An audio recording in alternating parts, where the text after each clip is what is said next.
महाराष्ट्रामध्ये धरणे आंदोलन विभागीय आंदोलन केलेले आहेत, परंतु सरकारने प्रत्यक्षामध्ये छत्रपती शाहू महाराज, भारतीय संविधान निर्माते डॉक्टर बाबासाहेब आंबेडकर, उपेक्षितांच्या वेदनेचा हुंकार ज्यांनी आपल्या साहित्यातून मांडला, ते साहित्याचे वंचित समाजाला लाभ न्याय, सामाजिक वंचित जातीला सामाजिक न्याय, आरक्षण आमच्या हक्काचं, आरक्षण आमच्या हक्काचं, आधी आबाकडे करा, मग लवकर भरती करा, आधी आबाकडे करा, आधी वर्गीकरण करा.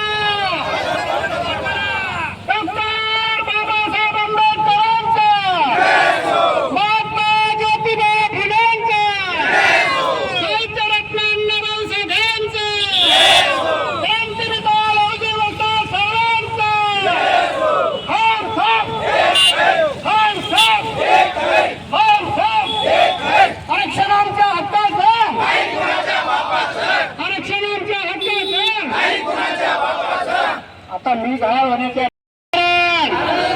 वंचित जात न्यायाला मिळालाच पाहिजे. वंचित जातीला न्याय, वंचित जातीला न्याय. समाजाच्या वतीनं आज 7 एप्रिल जिल्हाधिकारी कार्यालय नांदेड येथे प्रचंड धरणे आरक्षणापासून वंचित न्यायालयाने दिलेल्या निकालाप्रमाणे सामाजिक न्याय प्रदान करण्यात यावा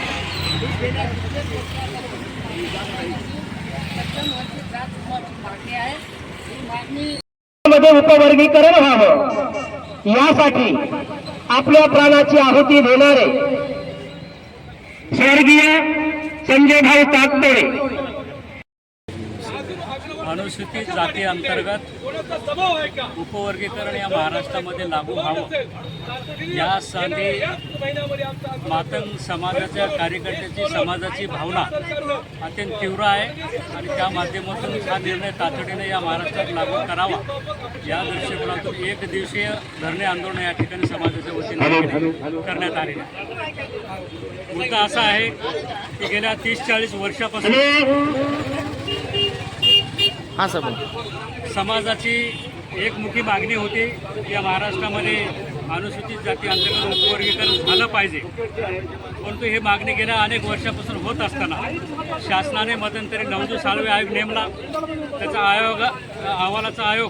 आयोगाचा अहवाल शासनाने त्याकडे सादर केला. मुखेड तालुक्यातून आलेल्या सर्व मान्यवर कार्यकर्त्यांचे अभिनंदन. त्यातल्या काही मागण्या शासनाने स्वीकारल्या असल्या तरी अबकडीची मागणी या ठिकाणी स्वीकारण्यात आलेली नव्हती.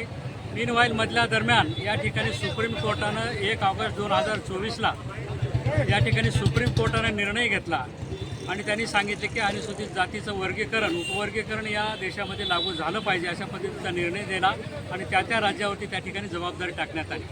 आणि हा निर्णय झाल्याच्या नंतर देशामध्ये प्रामुख्यानं तेलंगणा असेल, या ठिकाणी पंजाब असेल, हरियाणा असेल, आता नुकतंच कर्नाटक असेल, आंध्र असेल, या सर्व राज्यामध्ये या ठिकाणी उपवर्गीकरण तातडीनं लागू करण्याचं काम तिथल्या शासनाने त्या ठिकाणी केलं.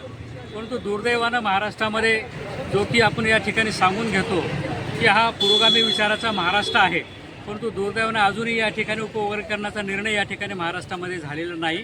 तो तातडीनं व्हावा अशा प्रकारची मागणी आमच्या सर्व समाजाची अतिशय तीव्र आहे. आणि या दृष्टिकोनातून शासनाने बदर समिती या महाराष्ट्रामध्ये नेमली होती.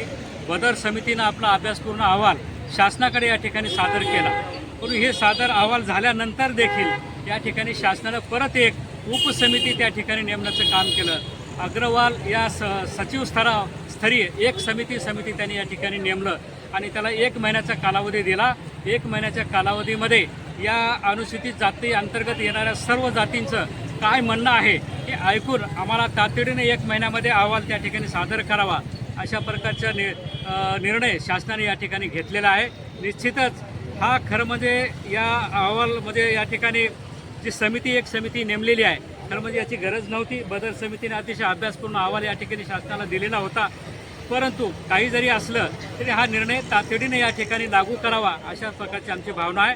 शासनाकडे आमची सातत्यानं मागणी राहिली आहे, जोपर्यंत उपवर्गीकरण होत नाही तोपर्यंत राज्यामध्ये जी काही मेगा भरती या ठिकाणी चालू आहे ती मेगा भरती तातडीनं या ठिकाणी स्थगिती त्याला द्यावी आणि ही आमचं उपवर्गीकरण झाल्याच्या नंतरच ही मेगा भरती या ठिकाणी करावी, अशा प्रकारची मागणी आमची शासनाकडे या ठिकाणी आहे.